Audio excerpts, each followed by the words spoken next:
Beautiful people, welcome back to another episode of Who Can Relate. This is going to be part 2 of the Resentment in Relationship series. Miss Lauren Morrison is with us this week. She's been on the podcast in the past. In fact, her and her husband Chris were on the first episode of this season, and I had Lauren on last season solo, and we talked about kind of her transition from moving from Toronto to LA and a bunch of other things as well. You should go check out that episode. It was great. Both of those were. So Lauren comes on this week, and she really provides a voice of reason. She provides a lot of insights and some incredible analogies and metaphors, particularly the S.C.A.R.F metaphor, which I've timestamped here. It's at like the 25-minute mark. It is brilliant, and I think we should all pay attention to that and really try to implement that into our lives. Okay, let's start off with a quote. This one today came to me again in my yoga practice, which happens very often with these quotes of the day. Clearly that's very serving to me, and it came to me because it really resonates with me today and where I am in my life and trying to make this major shift from instead of repeating to repairing. And the quote is, "How you do anything is how you do everything." One more time for the people in the back. How you do anything is how you do everything. So, for example, let's say you're at the gym, right? And you've already been there for maybe 30 or 40 minutes. And you're starting to get tired and fatigued, and your mind's starting to think about what you have to do after the gym and what you have to do tonight and tomorrow, etc. And you're like, you know what? I'll skip the last 2 sets. Let me just get out of here. That is a horrible habit to have, because that's going to translate into every other aspect of your life, whether it's in your career, in your friendship, or in your relationships. So how you do anything, all these little excuses, all these negotiables, that's how you're going to do everything in your life. So that one I thought was appropriate for today. If you're new here, I always forget. I'm sorry. My name is Justin Davis, aka JD, and this show is all about people discovering their higher selves through adversity, vulnerability with a major underline under that word, and self-love, because God knows we all need that more often. And today's intention is, I'm going to say, for me and Shay to feel like we're not alone in this scenario of having resentment in relationship. That's why I wanted to bring Lauren on, because I know that Shay and her had an amazing conversation a couple of weeks ago, and it just really gave her some peace of mind and put her at ease to know that she wasn't the only one feeling resentment in a marriage, and there's ways to work through it and work around it. So my intention is selfishly for Shay and I to feel that, and also selflessly for anyone who can relate to this to also feel that as well. And yeah, this is part 2. I am excited for you all to listen and or watch it, and I can't wait to hear your feedback from it. And so without further ado, let's get into it. Oh, actually, really quick, sorry. Before you watch this or listen to this, if you haven't listened or watched last week's episode, you need to, because there's a lot of cross-reference, so you're going to be lost in translation. So go do that if you haven't already. Come back to this, and it all makes sense. Okay, here we go.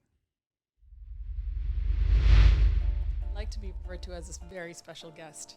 I already did. Okay. Yeah, but I can definitely do it again. Actually, like very, very, because I feel like all the guests are very special He said that guests. you are very booked and busy, so it's an honor to even have you here. Oh, that's such a beautiful lie. Thank you. You are. New home, business thriving, Thank you. Yeah, sure. baby duty, Yes. on call. Baby duty. mom, Maid of honor. Maid of maid of honor. See? I'm not momming right now. That's True. So, Miss Lauren Morrison, welcome back to the show. Thank you. It is a very special honor to have you very, on. very special A very, honor. very special honor. Your Daisy Dukes. Yes. You Daisy Dukes. Thanks for the time. We know you're booked and busy. Oh, so And- busy. So booked. So the main reason why we wanted to have you on is because I know that you and Shay had a great conversation centered around resentment, and particularly Shay's resentment towards me. And then I know you opened up about some resentment that you had in your marriage. So Yes. maybe we start with, I guess, maybe what you experience as resentment, and it doesn't necessarily have to be just in marriage, but maybe in general. I think the overall idea for me for this episode is just to dissect the different levels of resentment, right? It doesn't have to just be in a romantic relationship, but it could be anything. But yeah, wherever you want to.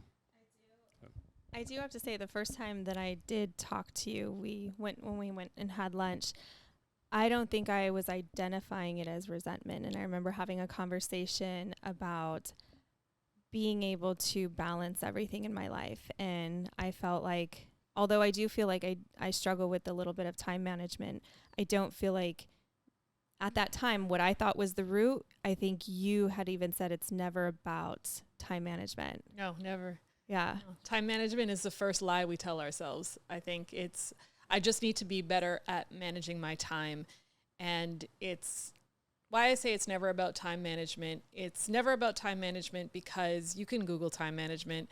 You could figure out, it's going to tell you block spaces in your calendar, all that kind of stuff. It's really about, why do I prioritize some things and not others? Why do I procrastinate on certain tasks? And where resentment comes in is usually around, why do I not want to dedicate my time in certain ways? Or why am I not enjoying the time that I'm spending doing certain things? Like, if you're looking to make a change in how you manage your time, it's usually because there's some level of discomfort in how you're using your time today. So yeah, resentment comes up a lot in that kind of discovery work. So you're right, it doesn't necessarily get named as resentment. But I think when you start to peel the onion around, here's what I'm spending my time doing, here's what I think I'm supposed to be spending my time doing, here's what I'm not making time for, and like, why is that? So when I came home and I really dissect or thought more into it's not because I'm busy, because everyone's busy. There's so many people I know that manage, different companies or a very successful, busy company, plus they have kids, plus they have this. And I'm like, it can't be the fact that I'm busy. I think it's in reference to my prioritizing with him or not feeling like I am able to balance everything.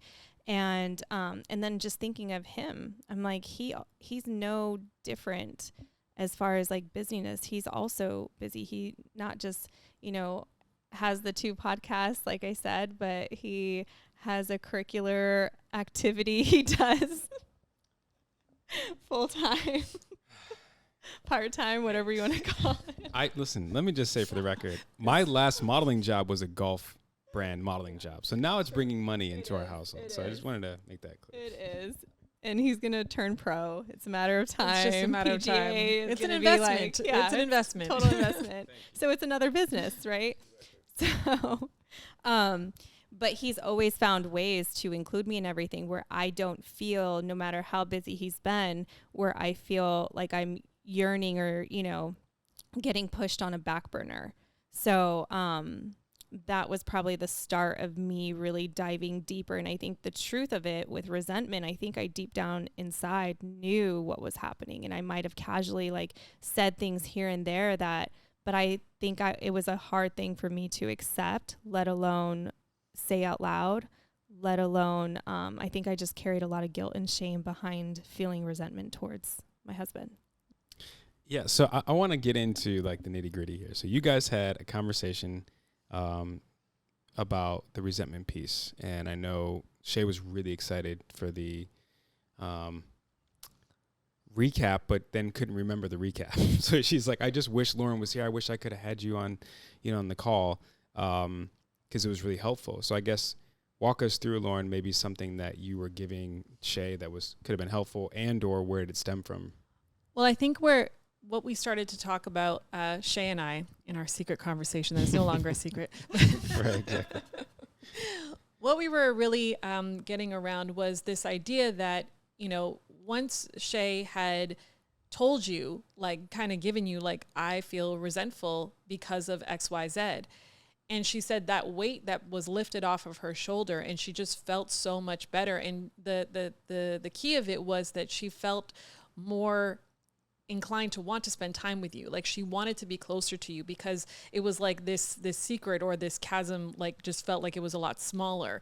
And I was like, well, okay, well, that's really cool, because I think that where partners, or in my experience, is that especially in a marriage, it's when two people may have this level of resentment or some level of resentment. And it's like, I'm right. I'm doing all the things. And until you start leaning in my way, because I shouldn't have to lean anymore, I've been doing all the leaning, then really, then I'll just stay here, or whatever the case is. Like no one's making the first move. So I said, if it would be really cool if, because you are now more inclined to spend time with Justin, what's your name on this podcast? I keep having to switch on and off between JD and Justin, and I don't know what I mode know to you're be more in. comfortable with JD, so it's JD. Yeah. What is it on this podcast? When though? I intro, I say, I'm your host, Justin, a.k.a. JD. When I'm talking to Shay, I refer to you as Justin. I know. When I'm talking to you, I refer to you as JD. I know. I'm very confused in this moment. It's So- whatever flows off the tongue. Okay, we'll just... okay. There's no difference in the Yeah. bedroom, so Oh, Okay, got it. I've been on this bedroom tip all day today. We'll have to. What time you gotta go, Lauren? Yeah, I gotta go. Gonna be out. That by you being more inclined to spend time with Justin, maybe his resentment may start to wane, because your whole thing with her not spending time with you. So maybe that might make you lean into some of the things that she wants you to do, but not even really notice it. And I talked to her about this example from the book, the 5 Love Languages, the painting the spare room example, where the woman was nagging her husband to paint the spare bedroom, and it wasn't getting done. She's getting so frustrated.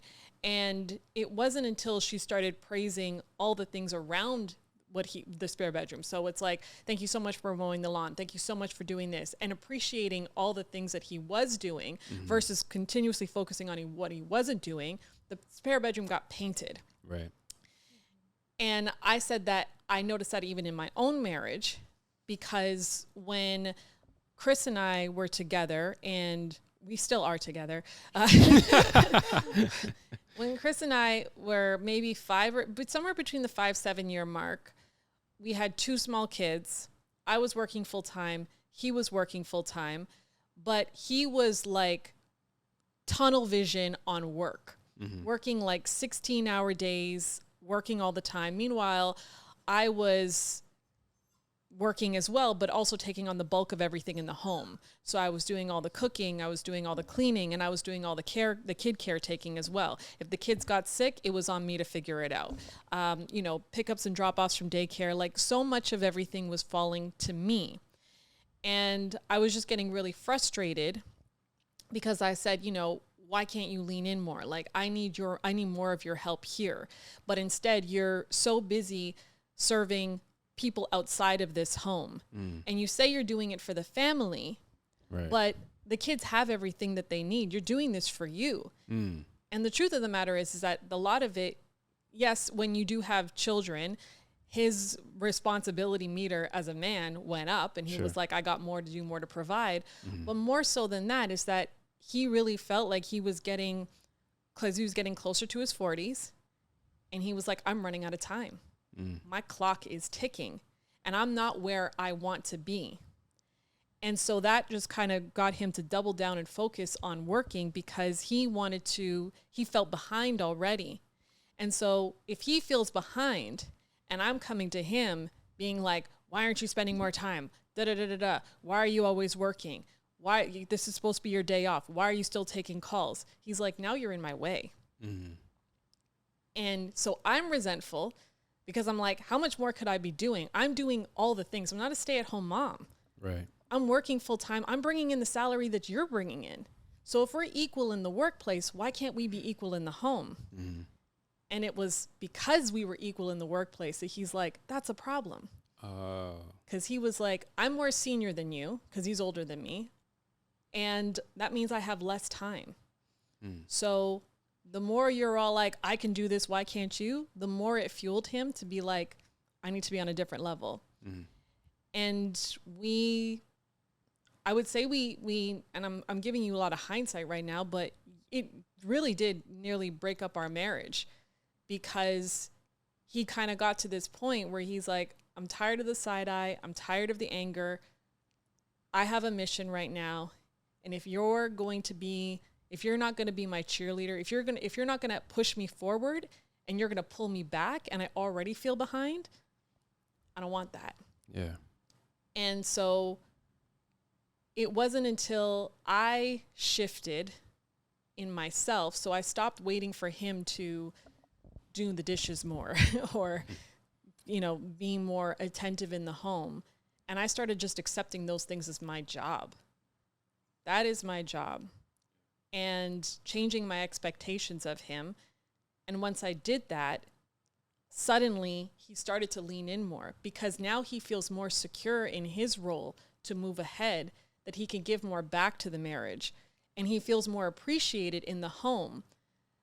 Because if in the home, all he ever hears is, you're not enough, you're not doing enough. But at work, he hears, keep going, congratulations, this is awesome, thank you so much for all. Where is he going to spend his time and energy? Mm-hmm. Sure. So I had to try to bring more of that energy into the home. And then naturally, he just wanted to be more involved and and things really started to balance out from there. I'm sure a lot of people listening and watching.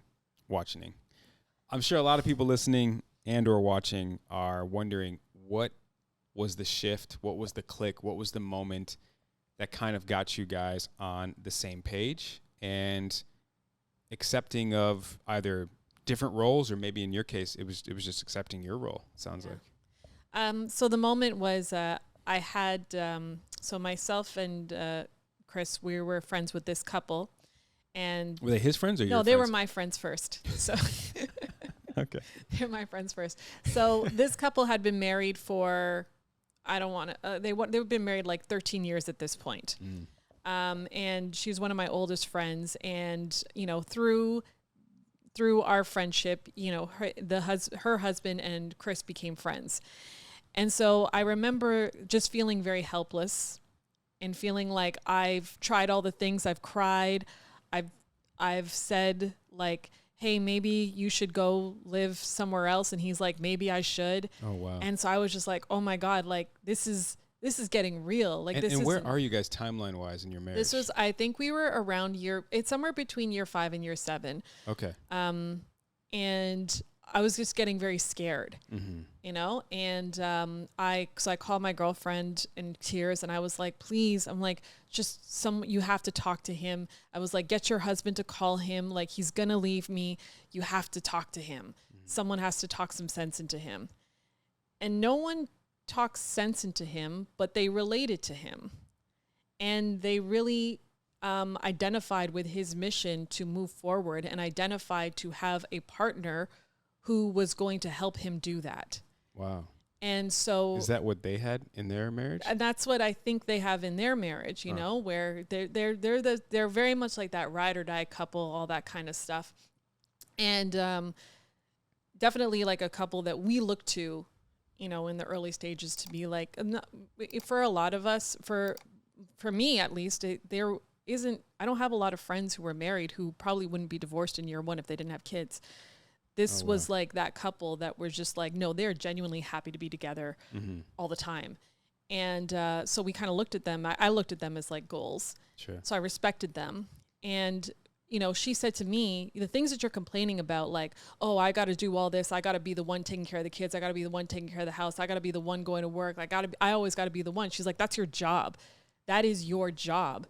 Like, stop waiting for someone else to come in and do your job. Just do your job. Let him do his. Whoa. And I was like, so harsh. And I hated her in that moment.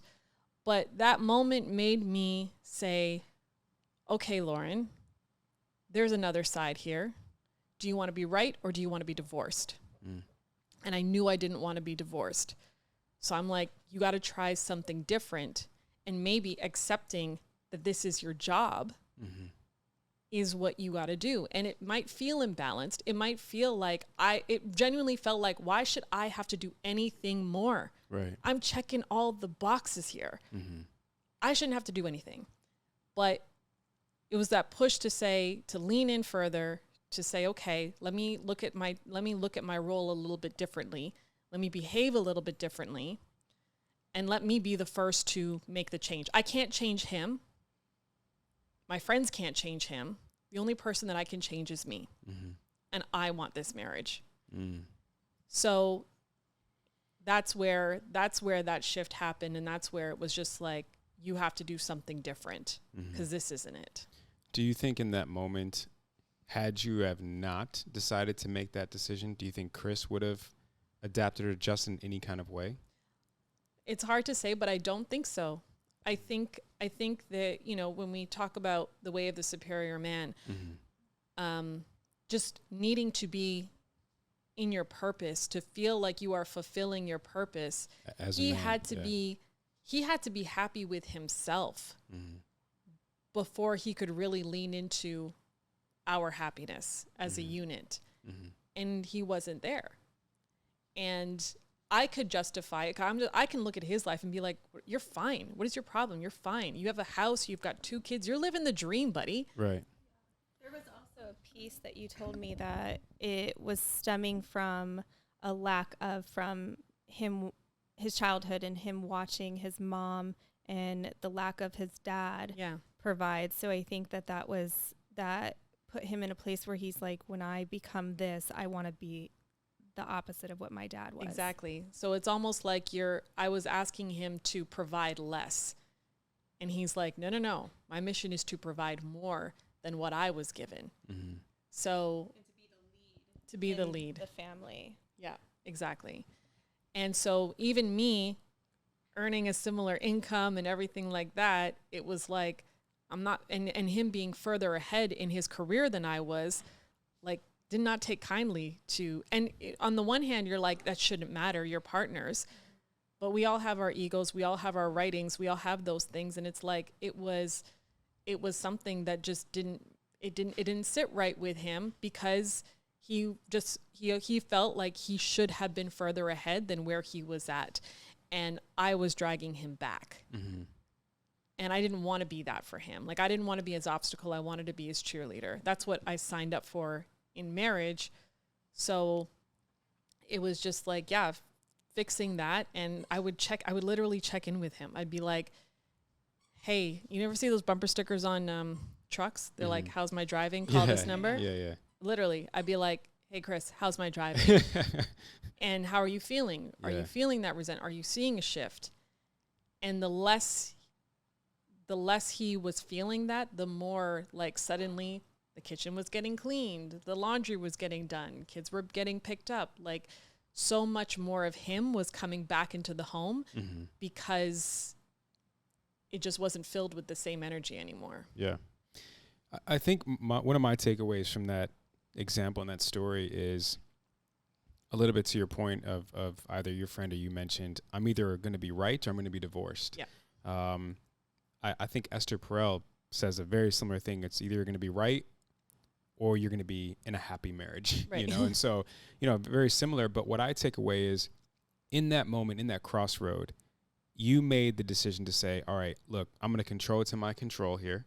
And I'm going to do what I know I'm capable of doing, because I still have some in the tank, right, to give, and make sure that I'm doing everything I can in this marriage to save the marriage. I guess at that point, it sounds like it was that severe. So, I commend you for that, because I think it takes a lot of a person, a certain type of person, to be able to do that. Set your pride, set your ego, because you had a very successful career at that point too. Like I said, you were a mom. In your words, what else could I be doing more of? Exactly. But you still found a way to dig deep and find some more things. So because we have this this saying in coaching, like, even like when I'm like talking to Shay or whatever, like, you can't coach the person who's not in the room. So there's always something that you can be doing. It doesn't matter how toxic your boss is or whatever, or how mad you are at someone else's action. You can't coach the person who's not in the room. So what can you do? Sure. And that's what it kind of always comes down, what it came down to. It's like, you have to stop waiting for other people to change. Yeah. So let me ask you then, once you changed, once you had this adjustment, where then was the resentment still in you, and where did it just disappear? How did you then manage that part? Because it sounds like you basically took one for the team, but where are you in this? So I think that I don't know how long it took for us to feel very uncomfortable, but the resentment that I felt in that arena definitely dissipated because again, as he's leaning more, and I stopped expecting things that I changed my expectations. Like I no longer walked in and if the kitchen wasn't clean, that was no longer a symbol of he doesn't love you. Mm-hmm. It used to be. Sure. It used to be. Because it's like, if you love me and you know what actions will make me feel loved and you deliberately are not doing those actions, then you don't love me. I changed that. So I stopped feeling unloved less. And I can say that, I don't even know when, but I know that was the lowest point of our marriage. And it is now to a point where I genuinely think Chris does way more than me in our marriage. Wow. Way more than me. Like kids, home, everything. Like I think that he's picking up most of it. And he does so without complaint, without resentment or anything like that, especially because in this time of my life, I'm making so many changes and I'm making so many transitions. And he's like, don't worry, I got you. Whatever it is, I got you. So he's now giving me that energy that he wanted from me all along. Wow. And it's a beautiful thing. And I appreciate him every day for it, but it never came with me asking for it. Now we have other things that, like, is resentment no longer a conversation in our marriage? No.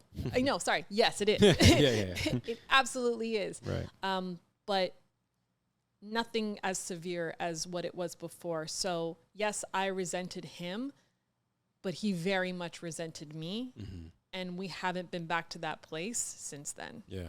Which, like you said, is beautiful. I think it's interesting for us, at least, honey, for me to hear it is, I never resented Shay, right? So the resentment word in our marriage has just been one-sided so far for her towards me. And so I don't even know if I'm sure some of my exes resented me for different reasons, but it was never a conversation. So for me, it was just this new developing feelings that I'm experiencing. I'm experiencing Shay experience where I'm like, this resentment is now in my relationship, and what do I do with it? You know, and I think a part of it was trying to understand it, as much as I could for Shay. That's how I was able to take accountability and responsibility for a lot of them. All of their financial resentment was, my responsibility, but some other stuff, I'm trying to learn. And I think it's just interesting to hear another couple who, I know Chris isn't here with us physically, but another couple who has experienced it on both sides. Yeah. And I'm sure a lot of people can relate to that. And I think, again, for me, the overall takeaway is just have those hard conversations, have those uncomfortable conversations, have the Hail Mary, as I said, before you came on, Lauren, of writing a letter to Shay, writing a letter to your partner. And really, if that's your way of communicating, then do whatever you have to do, but make sure you get your words out and your feelings out, because as I think I said in the letter, but I definitely told Shay as we talked about the letter, I was so fearful that this was going to be normalized in our marriage. The resentment piece, the fine, I'll do it by myself, it's me against the world, so on and so forth. I'll just work, nonstop 24/7, just want to have to deal with it, whatever. And I was so fearful of that being normalized to where I'm like, this is kind of a now or never kind of thing. Yeah. So that's all I got, honey. You got anything? How would you describe my therapist, or our therapist asked me, he's like, what do you feel? What are the feelings behind resentment? How would you describe the feelings behind resentment? I love a good feelings wheel. Anger, for sure. Unfairness. Mm-hmm. Unfairness is probably, I don't even know if that's an emotion, but it's a feeling. Mm-hmm.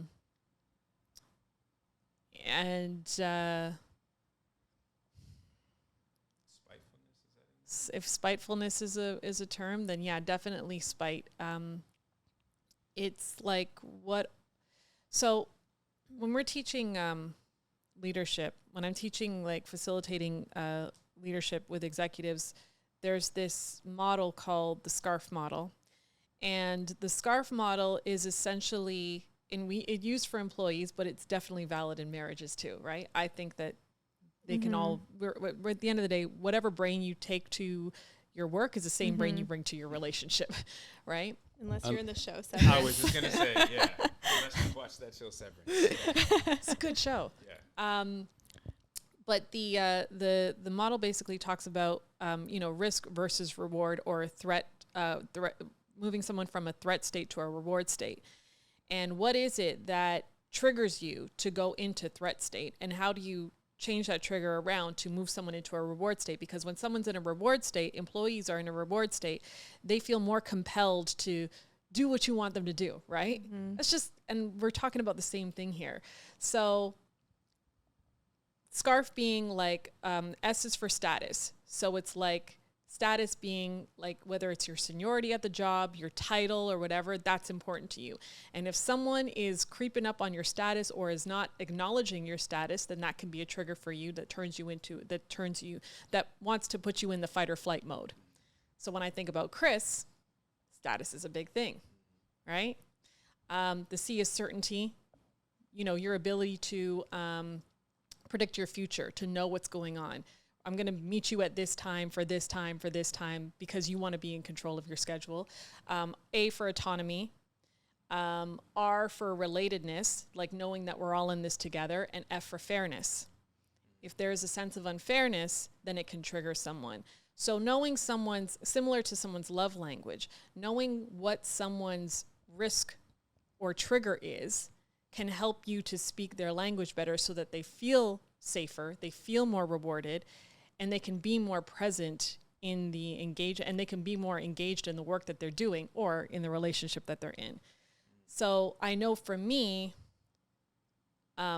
like fairness or relatedness, that was a big thing for me. This sense of like, we're not in this together. It's you versus me.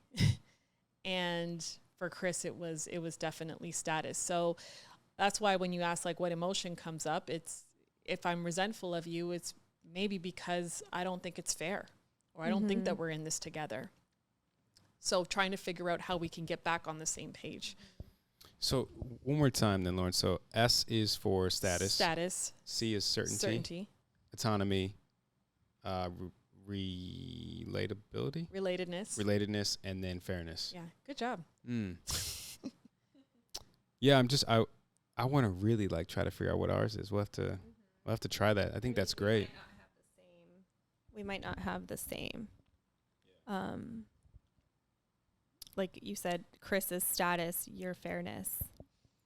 Yeah. I think off the top for me, and I want to do this while you're here, Lauren, so that way like we can really play the S.C.A.R.F game correctly. Off the top, I think certainty for me is a big thing. Yeah. And that's stemming from my lack of trust. It's stemming from abandonment issues. My inability a lot of the time to be comfortable with being uncomfortable. So certainty for me is a big thing. And I do think fairness is also a really big part of it. I remember early on, as you mentioned, like the kitchen not being clean, that's a type of love language for you. And it probably pissed you off. Same thing for me. I grew up in a clean freak home environment. My mom had OCD and et cetera. So knowing that I'm expressing, to Shay those things, and I come home where there's dishes in the sink, I'm like, well, she doesn't love me. Doesn't love me. I mean, not that I'm thinking that, but in hindsight, that's where it goes. That's where it's stemming from for sure. So I do think off the top for me, it is certainty and fairness. I would say that you're right on that. Not that it matters what I think of you, but even when I observed the dynamics of how you worked with Enjoy the Podcast, like I can peg you guys, right? In a sense of, yeah. And when I think about the things that have, if you even go back to, and you can cut this out later, but this is just for our enjoyment now. But you go back to that, the roommates beef. Yeah, right. Right?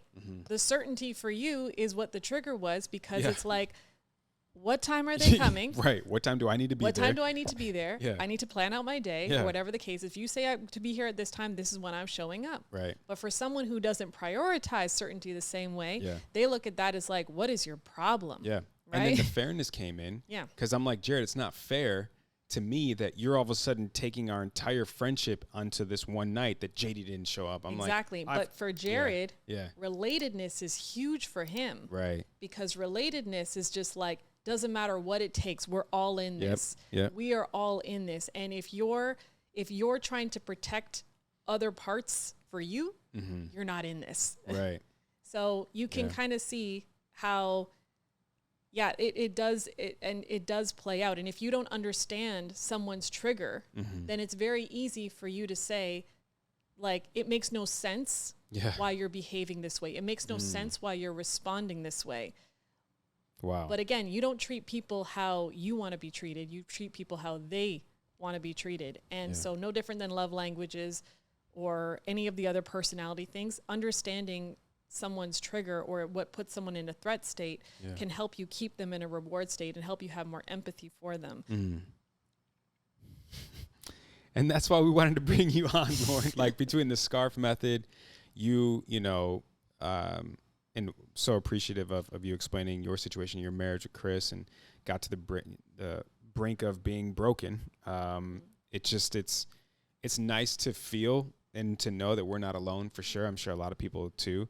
And just your wisdom on the matter, someone who's been there, kind of done that. You know, like you said, there's still some stuff there maybe you're going to work through, and nothing's ever perfect. But for us, being so early in this phase, I know, even without knowing the conversation you and Shay had, the relief you gave her, in the sense of like, okay, I'm not crazy, I'm not tripping, I'm not the only one who feels this way. It's just nice to be able to relate to people. So that's Yeah, especially because I think when I came to you and when I was just first identifying what I was feeling, I had a lot of shame and guilt behind it. Did you feel that when you were identifying those feelings towards Chris?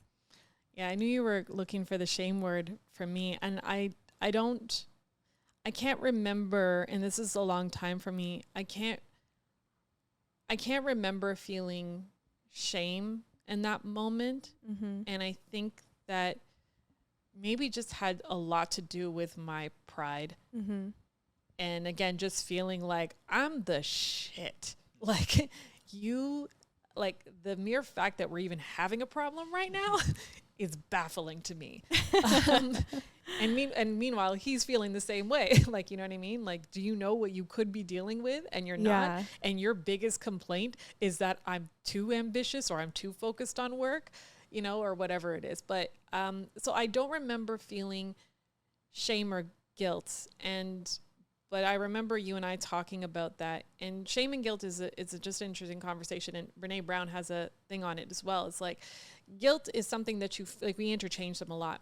Guilt is something that you feel over like a transgression, like, oh, I didn't open the door for you, I feel guilty for that, I wish I could take that part back.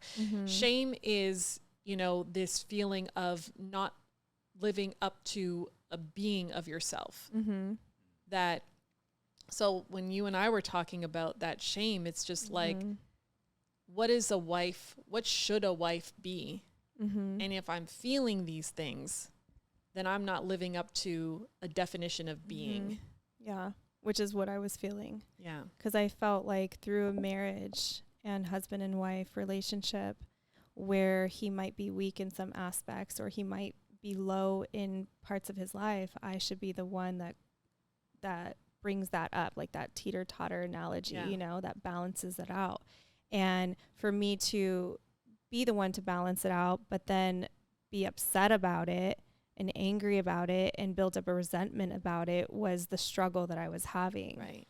But I said this earlier with him. I said a part of it was, you know, as much as I wanted to be that person to balance it out, I saw there was a deeper problem within him financially that I needed to simultaneously build a trust with. Yeah. So as much as I wanted to give, I didn't want to enable the problem.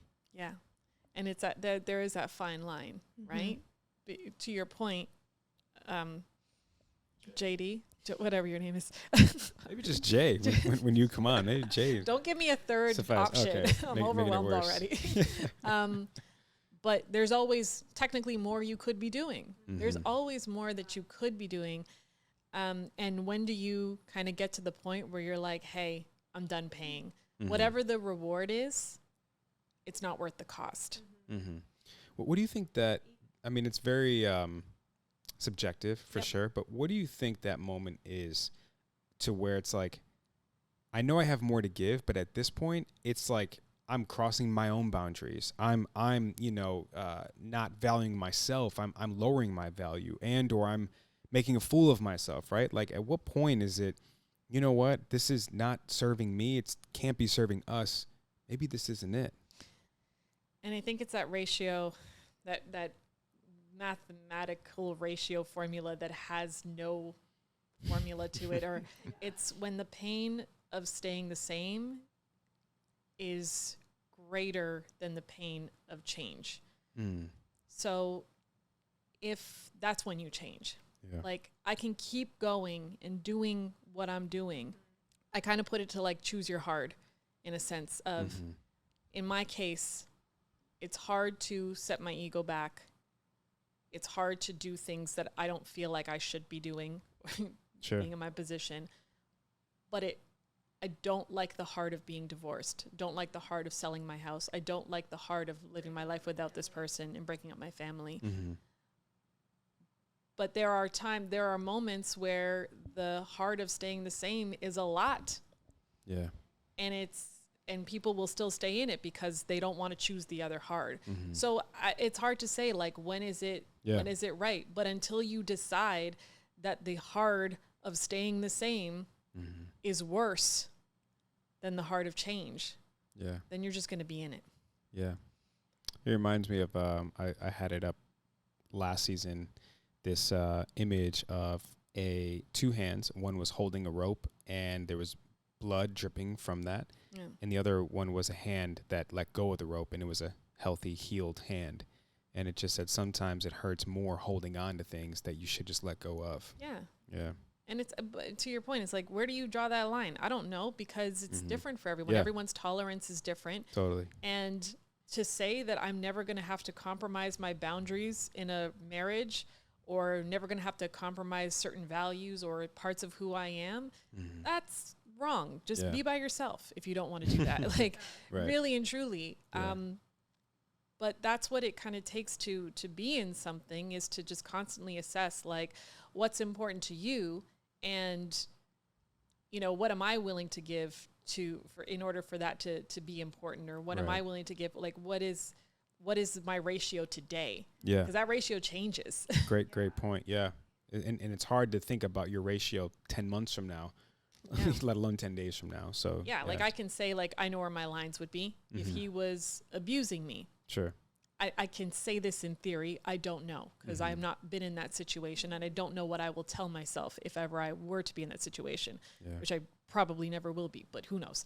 But I know that I can, in theory, know where my lines are, and saying, well, as long as these boundaries aren't being crossed, then it's worth it. But it's also the kind of the ratio of, like, how much of your, like, when you look at your overall marriage, would you give 80% of it to happiness and 20% of it to pain? And if that's a good ratio to me. Yeah, sure. Right? But when that ratio flips, right.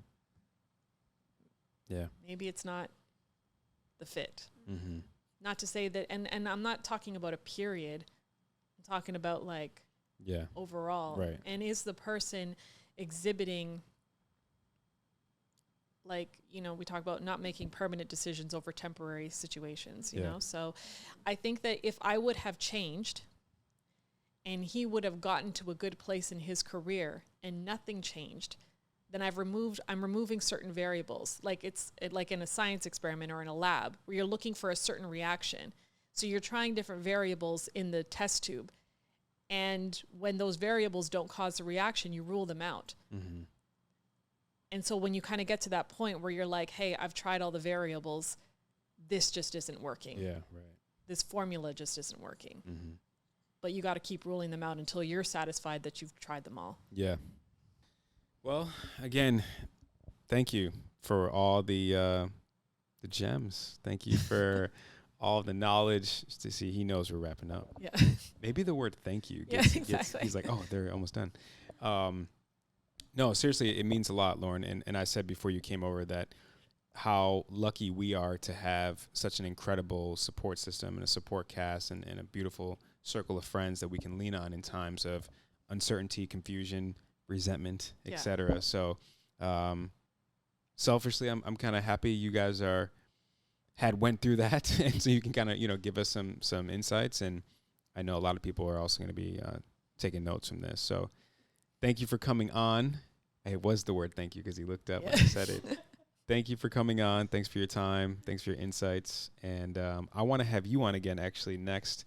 We'll figure out a time because you do have a lot going on in your life, and I want to kind of unpack that because the last time you came on, you were like just had moved. Yeah. Starting to settle in a little bit, and then a lot of stuff changed. Darker time. For you, but not Chris. I feel like we need those moments of lowness in ourselves and our relationship because that's how we truly like take ourselves to the next level. I'm sure like you guys wouldn't be where you are today if you wouldn't have gone through that low point. No. Yeah. For sure. It's resilience, right? Yeah. Built that. No, thank you so much for having me. I truly enjoy you and Shay as friends. I was more. I wasn't sure. I was just like, oh, when you called me, I was like, oh, this is weird. Now she knows we've talked about it, and I wasn't sure how you felt about it. So I think that happy. Just to say that I think that it's really cool that you're even engaging in this dialogue and just being like, hey, I'm willing to put my shit out there. Yeah. If it means that it's going to inspire some action to do something different. Mm-hmm. And so, yeah, just bravo to you both. Yeah. So we're back, Shay and I. That was really good, really helpful. That's why, I'm really glad that we were able to get her on because I think, Lauren has so much insight on so many different things, but, this was just kind of the perfect person for this situation. I really, just a couple takeaways here, I really am going to sit with, and even when I edit this and take some notes on that S.C.A.R.F analogy, status, certainty, autonomy, relatability, and fairness. Yeah. I think that's huge. I think it's really good. What were some of your takeaways? It's hard because that conversation was very repeated. Yeah.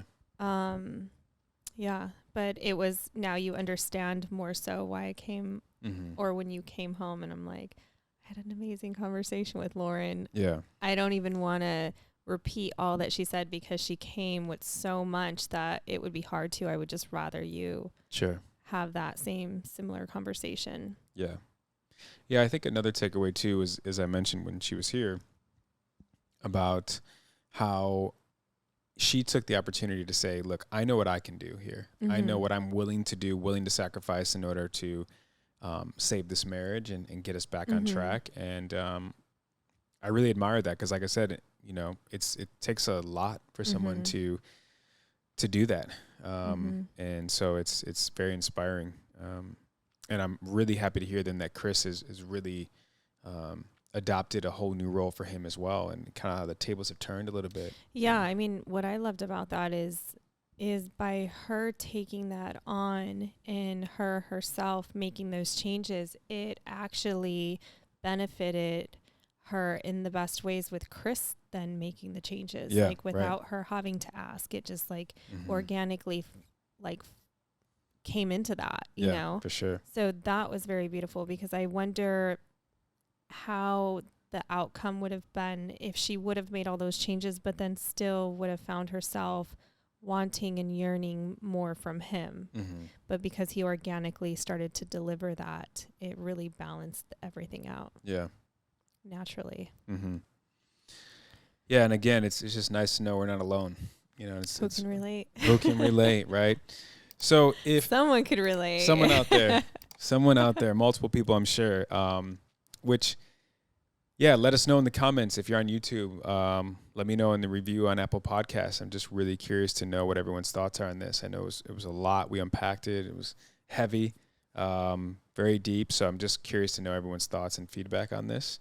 If you haven't already, please like, subscribe, and share. Stay tuned for the merch announcement, full launch coming very soon. Again, I have, I think, too many different styles for you guys to choose from, but I just wanted to make sure, everyone's got a little bit of a piece of flavor from the show to the community. And yeah, stay tuned for next week. Shay is actually back on 2 weeks in a row. I am? Yeah. This is news to me. Yeah. 2 weeks in a row. We're going to be really diving into having difficult conversations in your relationship, in our case, our marriage. There was a moment kind of around the same time frame that we mentioned with our therapist about this resentment issue, where some other things came up, and we were talking about it, and it was really difficult at first, and we're just now kind of getting over that hump and accepting a lot of things and being able to share it with one another and hopefully work towards some solutions. So